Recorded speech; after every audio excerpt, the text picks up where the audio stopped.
یالا. اما بی سر و صدا دنبالم بیا. اگه گیر بیافتیم چی؟ اون وقتی که نارنگی دزدیدیم گیر افتادیم.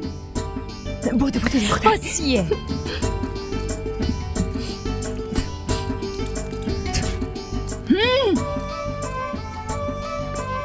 بیا دیگه، حواست به اونجا باشه. کسی نیست.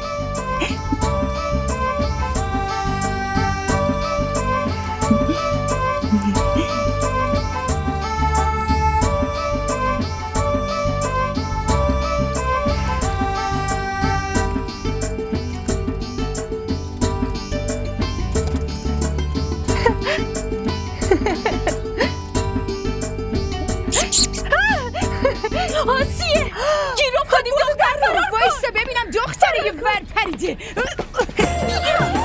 کجا داری میری؟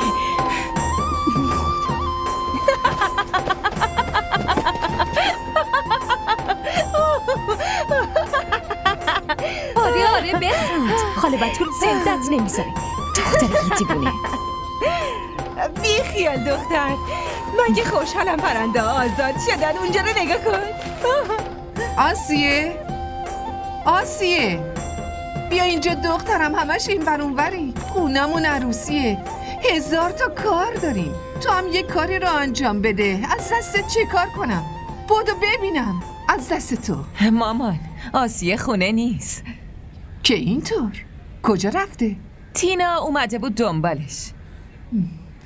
اون که فقط دنبال بهونه است دخترم، نباید میذاشتیش بره.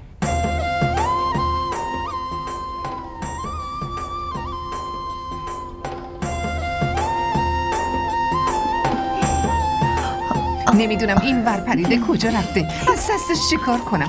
امروز بیاد من میدونم باهاش چی کار کنم. ها؟ توی اتاق زندونیش میکنم. کیو میخوان زندونی کنین توی اتاق ها؟ کجا بودی؟ ما با تینا بودم دیگه. اونو که من میدونم، ولی کجا رفته بودی؟ من بهتون میگم که کجا رفته بود، چی کار کرده این دختر. آره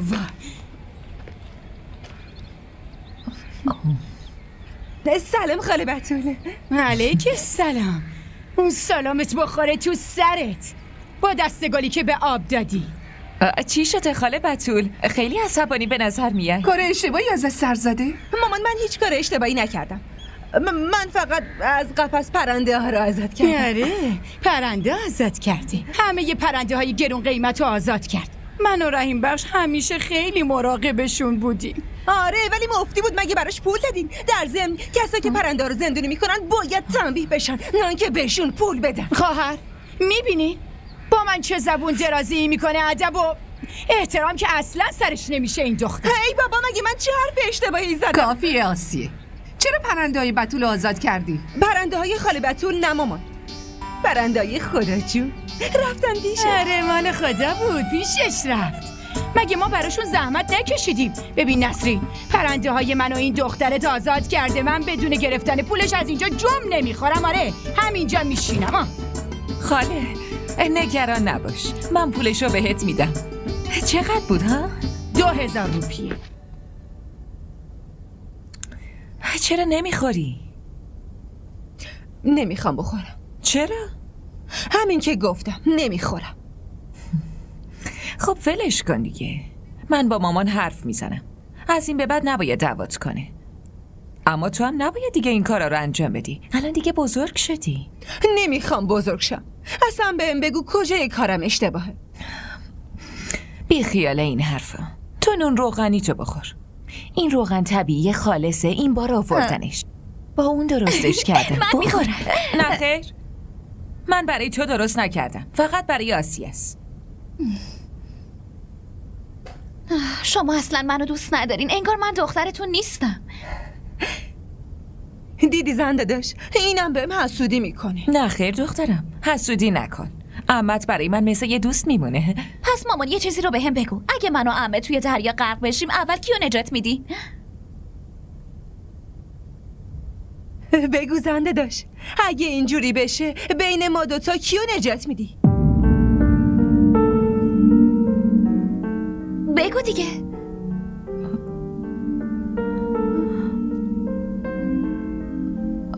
من خودم غرق میشم، اما شما دوچاره نجات میدم. پسرم شربت تو بخور. من نمیخورم. چرا مامان تو سر صبحی اذیت میکنی؟ یالا بخور. نمیخوام بخورم. بلال بیا، حداقل تو بخور. برای تو آوردم. تو دستت چیه؟ چیزی نیست. چرا قایم میکنی؟ یه چیزی هست، بده ببینم. نه خیر. زود باش.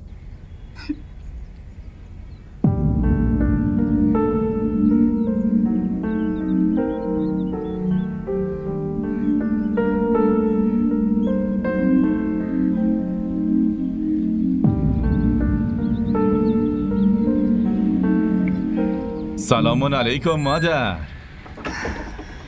علیک سلام پسرم، خوش اومدی عزیزم، خسته نباشی. همه کارا رو تموم کردی؟ آره مامان، تا ظهر کارم تموم شد و پولشم گرفتم. پس چرا اینقدر دیر کردی پسرم؟ آسیه چند تا چیز سفارش داده بود، واسه خریدنش تا شهر رفتم. پسرم چه نیازی اینقدر به سفارشاتش اهمیت بدی؟ تو که نمیدونی چه خرابکاری به پا کرده. چرا؟ باز اون چیکار کرده؟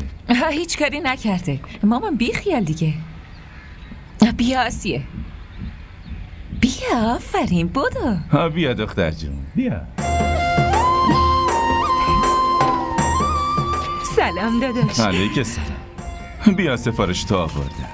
ببین چیزی کم و کس نیست. میرم داخل میبینم. مامان ببین این چقدر خوشگله. برو مبارکت باشه دیوونه. بیا فریده، اینا رو برای تو آوردم، ببینشون. من میرم براتون چایی بیارم. بیا مانا. نه خیر، میخوام پیش بابام بشینم. بیا دیگه، ببین برای تو هم لباس نو برده.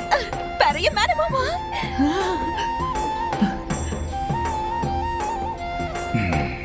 مامان اینا برای شما. برای من دیگه چرا؟ جشن عروسی راضیه بپوشش. خدا رو شکر که نمردیم و این روزا رو هم دیدی. خدا رو شکر. فقط اون اتفاقی که توی عروسی تو افتاد تکرار نشه.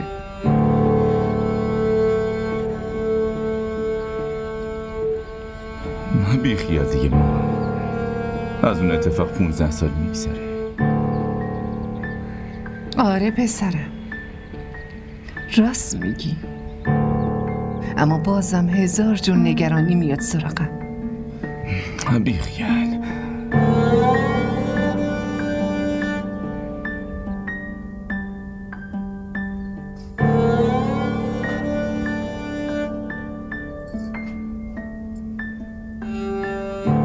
چیزی شده؟ چیزی ناراحتتون کرده؟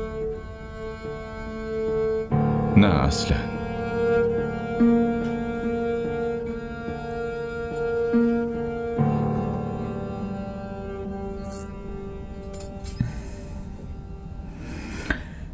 ها 15 ساله که ازدواج کردیم. اینقدر میفهمم که شما کی خوشحال هستین و کی ناراحت. راستش ناراحت نیستم، فقط دارم فکر میکنم. چرا؟ خیر باشه، مگه چی شده؟ امروز اورنگزیب رو توی راه دیدم. چی میگفت؟ همون حرفای قدیمی که دیگه توی زمین چیزی کش نکن.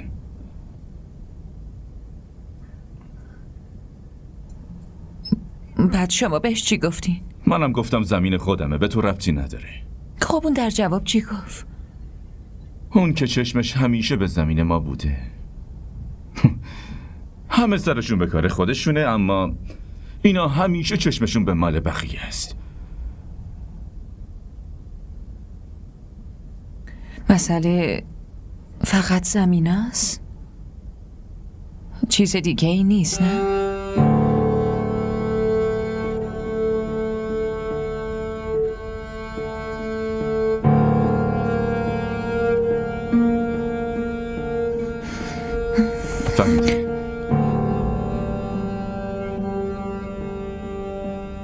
رو برای همیشه از قلبم بیرون کردم. حالا توی زندگی من فقط تو و مونا هستین. میدونم،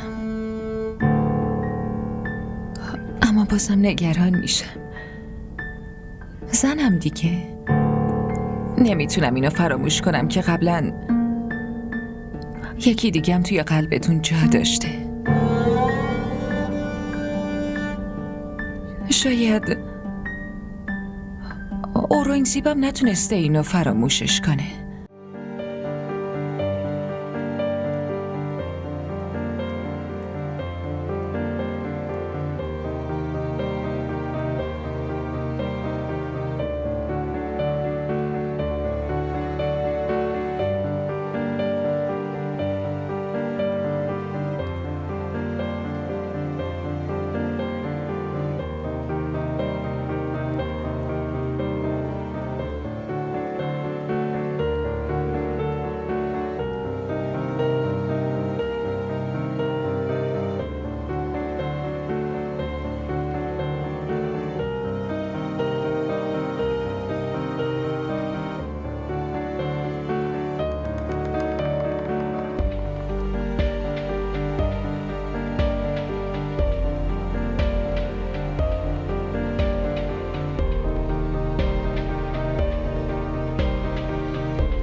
بخور. مامان کی داره آواز میخونه؟ هیچکی نمیخونه. ساکت بشین، غذا تو بخور. شیما کجا موندی دختر؟ شیما بسم الله. آبجی سکینه بفرمایین. فکر کنم بابا رادیو روشن کرده. نه خیر آقا کوچیک، یه خواننده آوردن، اون از شهر اومده. مگه کسی از تو پرسید؟ جلوی بچه ها اینقدر حرف مزخرف نزن. شیما خدا مرگم بده خانم، من شیما بله خانم جان، بله بفرمایید خانم.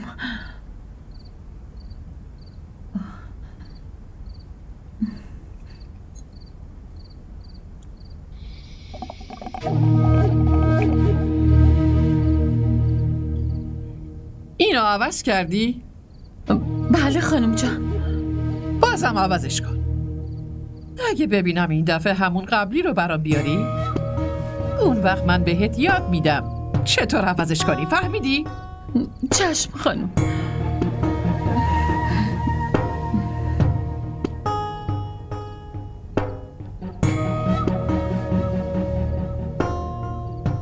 مادر جون صدام زده بودین؟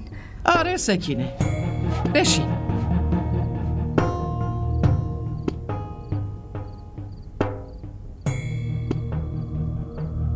خب بگو سکینه، موضوع چیه؟ چرا اینقدر به بچه ها گیر میدی؟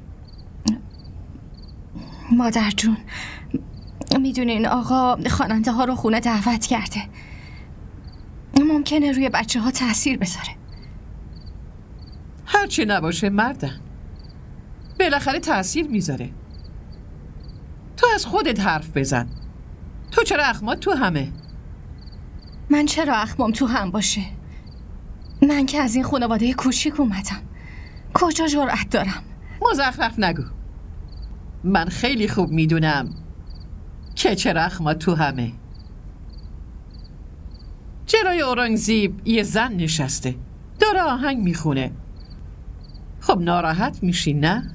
آخه مادر جون قبلا که بیرون از خونه میرفت، اما الان خونه دعوتش کرده. انتخابات نزدیکه. اگه بیرون کسی میدید حرف در می آوردن. واسه همین اینجا دعوت کرده. تو نگران نباش، حق تو پایمال نمیشه.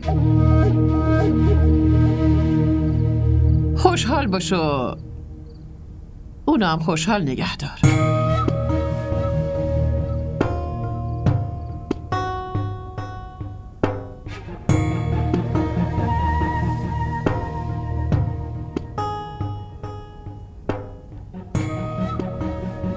سکینه بیچاره.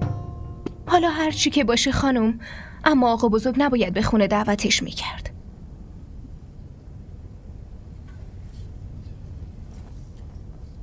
تقصیر از آقا اورنگ نیست، از سکین است.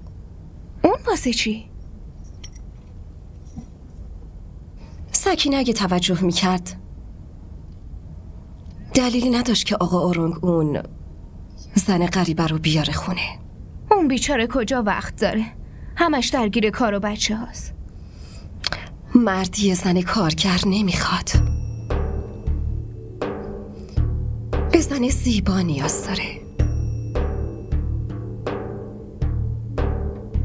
که ناز کنه،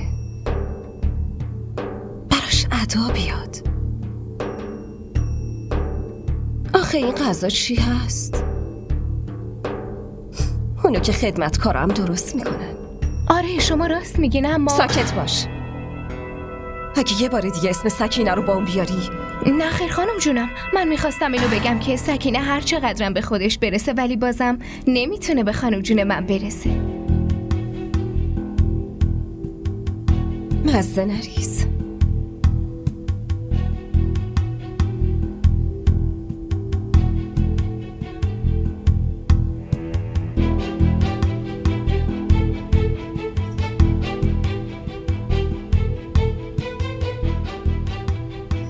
ساعت 6 شده. زود باشم، باید شام میریم. فریده منتظر منه. فریده منتظر شماست یا شما منتظر مبشر خان؟ یالا برو دختر.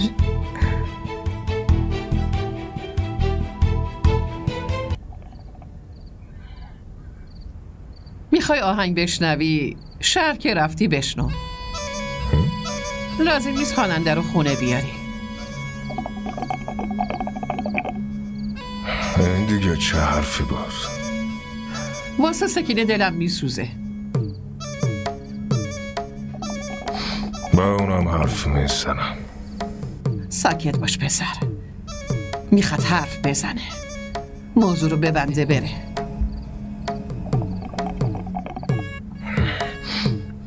با مباشر چه حرفی زدی؟ کی به شما گفته که باش حرف زدم؟ تو هنوز اونقدر بزرگ نشدی که از مادر چیزی رو پنهون کنی. خدمتکارام جرأت ندارن که از جنت خانم چیزی رو پنهون کنن. باش حرف بزن. اگه قبول نکرد به من بگو تا ببینم چطور زمینا رو نمیده.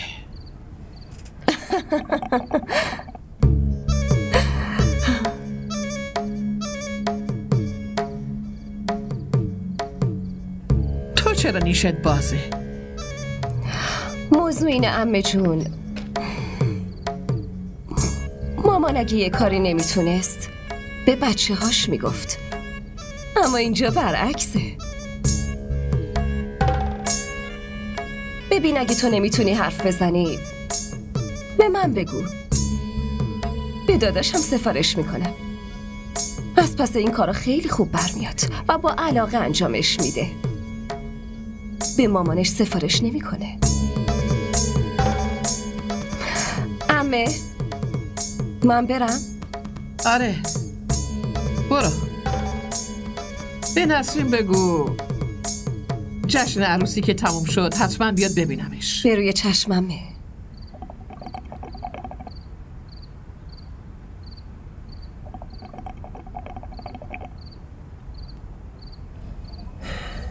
مزخرفات این دختره رو شنیدی؟ ولش کن.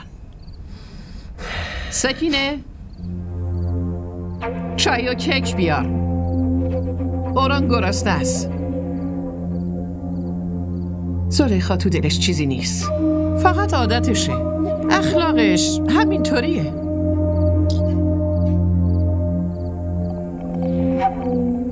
چاییتون آقا.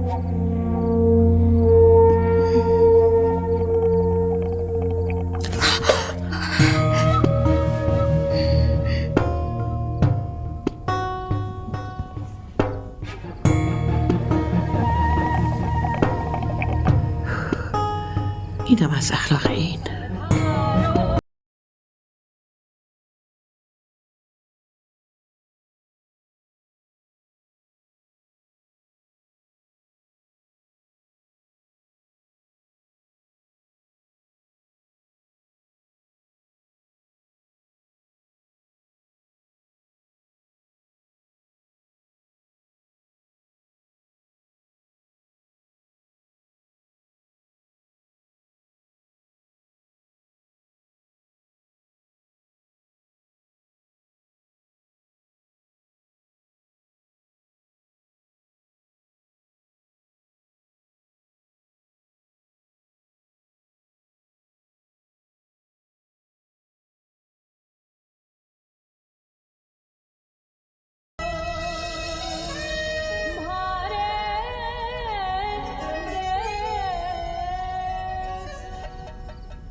برو تو.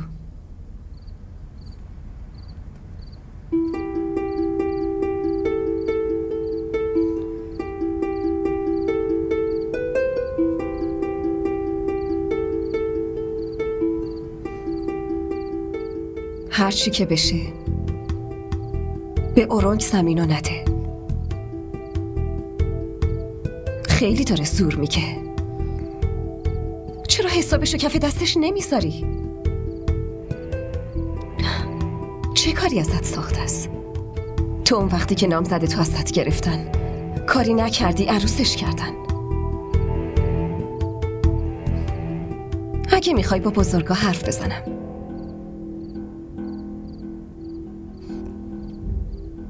اون وقتی که اون جرأت نداره مانعت بشه. این کار اصلا لازم نیست. من خیلی خوب میدونم چی کار کنم و به کی چی بگم. هی، تو اگه میدونستی من چه غمی داشتم. زلیخا کی اومدی؟ همین الان. خب بیا داخل، همه منتظرتن. بیا.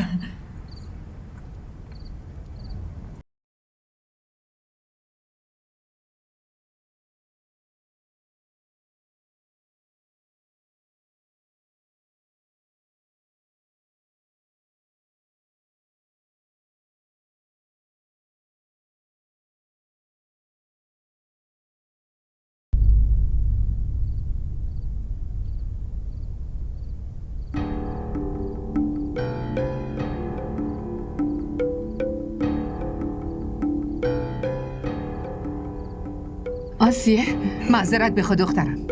مامان عمدن که نزدم، اشتباهی دستم خورد. خب اشتباه شده آسیه. آفرین، معذرت بخوا. زن داداش، من عمدن نزدمشون، اشتباهی دستم خورد. آسیه بی خیال خاله جان. آره راست میگه، عمدن که نزده. اما خب بازم اشتباه کرده، باید معذرت خواهی کنه. معذرت بخوا.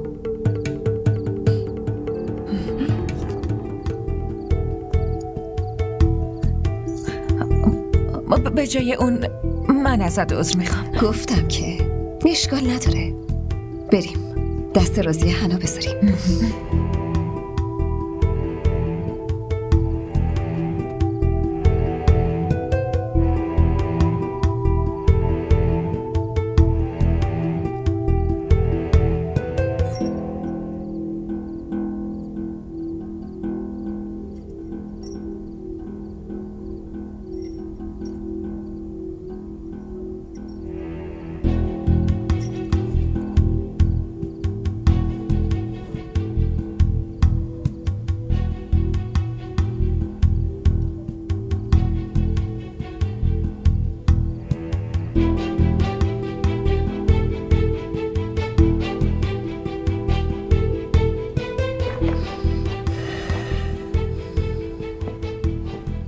به مامانم چی گفتی؟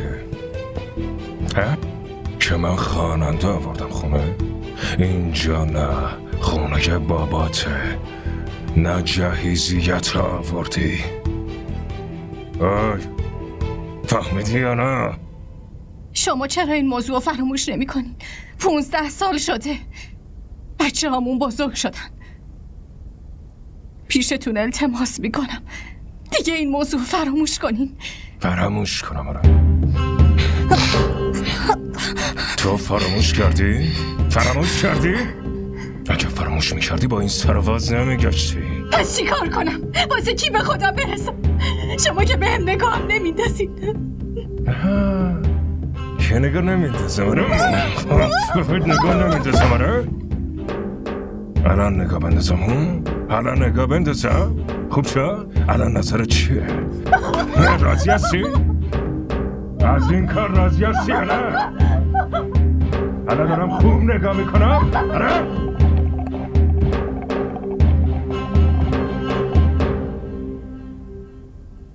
آسیه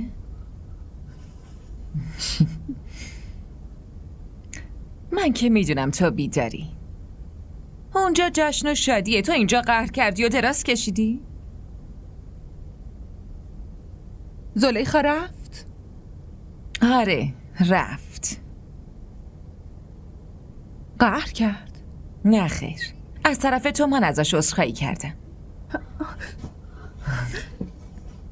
چرا عذرخواهی کردی؟ تقصیر اون بود. باید جلوی پاشو نگاه میکرد. من که داشتم خوشحال واسه خودم میرقصیدم. تقصیر هر کی که باشه اون بزرگتره. خونمون مهمون بود. باید به این موضوع هم فکر میکردیم دیگه، مگه نه؟ بگو. حالا ولش کن دیگه. نمیخوای دست راضیه با حنا نقش بندازی؟ اون میگه اگه آسیه بیاد حنا میذاره.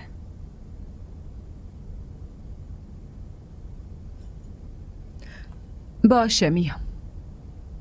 نه خیر، اینطوری نه. با من بیا. یالا باشه. باشه دیگه. بریم. حتما غذا بخورین بعد برین. با خودتونم ببرید.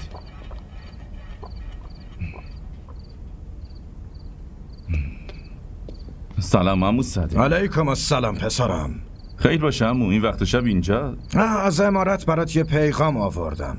آقا آرانگ شما رو صدا زدن. چرا؟ پسرم میخواد حرف مهمی بزنه. من چرا اونجا برم؟ هر کی میخواد حرف بزنه خودش بیاد اینجا. ببین مبشر، تو مثل پسرمی. به توصیه من گوش بده. برو حرفشونو بشنو. وقتی سیل بیاد تو خونه نمیشینن منتظر بمونن، میرن دنبال راه حل میگردن. توی خونت خواهر داری. این روزام که جشن عروسیه. به توصیه من گوش بده. برو باهاش حرف بزن.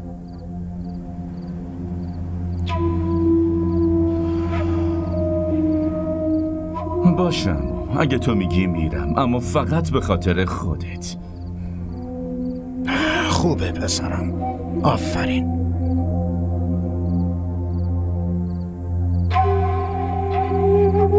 اما به گفته تو اومدم و 1 ساعت اینجا منتظرم. من میرم. آمدم. بش من اونقدر وقت ندارم. بگو هرچی میخوای بگی. ساده. مبشر پسرم بشین. آفرین بشین. اما من واسه نشستن نیومدم. چرا قد عصبانی؟ آره؟ یه زمان دوستم بودی. اون کارتو بگو، میخوام برم. باشه، اونم میگم.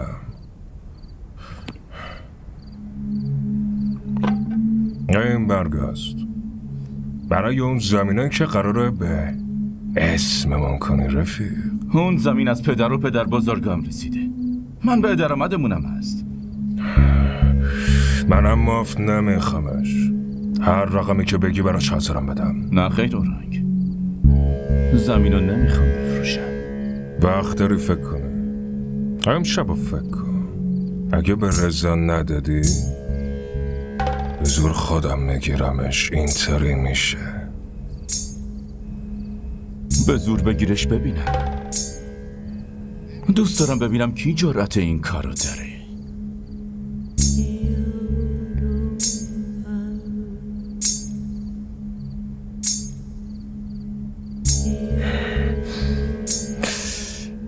صدق. نگران نباش آقا، تا فردا راضی میشه.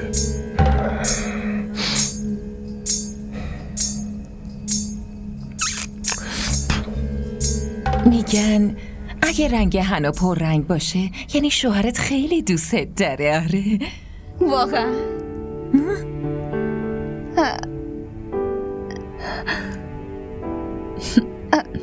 ای بابا، داری چی کار میکنی؟ میخوام ببینم پررنگ شده یا نه. ببین راضیه، من که میگم هنوزم میتونی بگی نه. دختر تو عقلتو از دست دادی؟ چرا باید نبگم؟ خب ممکنه اگه یه کمی صبر کنی یکی بهتر از داداش اشرف گیرت بیاد که مثل شاهزاده ها باشه. چرا؟ اشرف چی کم داره؟ تو که ندیدیش. حتی منم ندیدم. هنوز برای این کارا وقت هست. واسه همین عقد کردی؟ بیخیال، چرا به من استرس وارد میکنی؟ آسیه چرا اذیتش میکنی آخه؟ ناسلامتی عروسیشه. اذیتش نمی کنم، فقط چیزی که هست رو دارم میگم. قسم میخورم کلن کچل یه سیبیل بزرگی داره که نگو. یه جوری به نظر میرسه انگار به جای موهای سر فقط سیبیل داره. بده من، ولش کن. من خودم نقش میندازم. تو رو هم به یک آدم زشت بدقواره میدیم، فهمیدی؟ یه بد ترکیب بوگندو. آبجی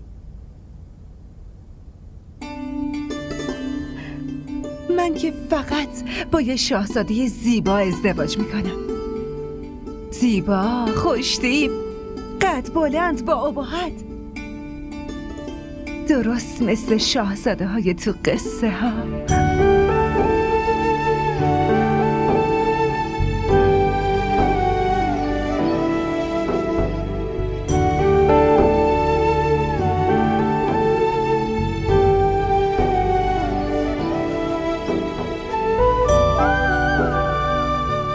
که اینطور خب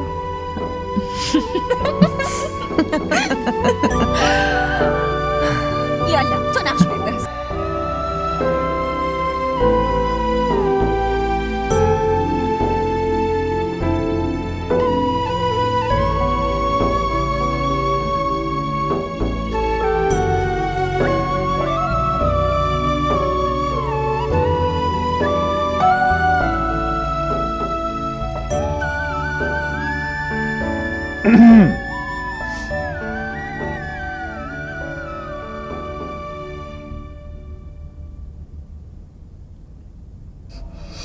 امشب خیلی دیر برگشتی.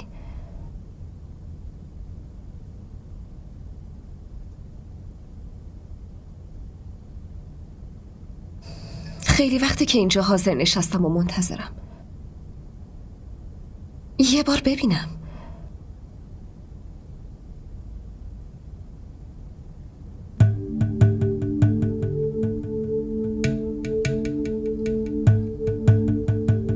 زیبا نشدم. خیلی زیبا شدی. همینقدر تعریف؟ نکنه از زن دیگه خوشت اومده.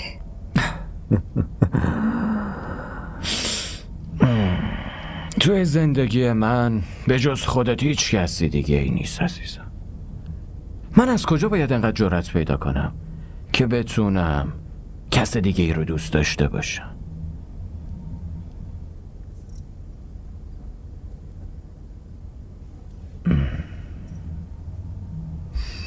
به مردا اعتمادی نیست. ولی به من میتونی اعتماد کنی عزیز. من که از شک لذت میبرم. اعتماد بهونه برای فراموش کردن.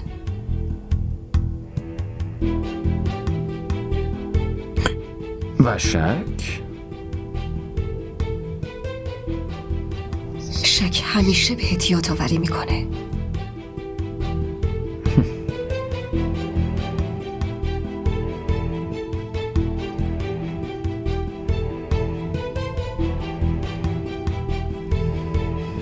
عزیزم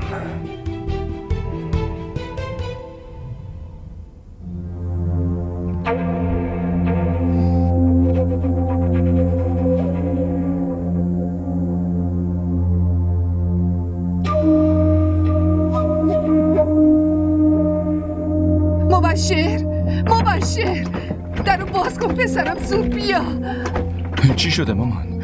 اصلا اومده بود اینجا، یکی مسئولاتمون آتیش زده. خدا به خیر بگذرونه.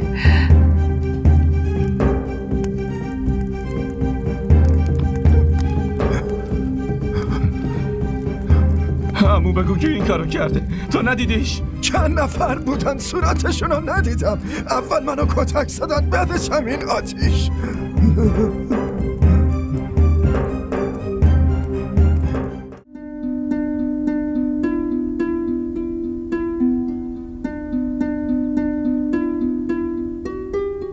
خیلی ناراحت شدم. یکی ظلم خیلی بزرگی کرده. یه نفر نه، بلکه اورنگزیبی که میشناسی این کارو کرده. الان کجاست؟ حتما یه جایی مست افتاده. تو صبور باش، بی خیالش شو. اگه موضوع بزرگ بشه الان موضوع رو من بزرگ میکنم و ساکت نمیمونم. نه خان، این کارو نکن. اینطوری فکر نکن. فکرت بچگونه است. تو هم خواهر داری. این دعوا فایده ای نداره. ببین زلیخا، احتیاجی نیست که برای من اینطوری نقش بازی کنی. من خیلی خوب میدونم که تو چقدر دلت برای من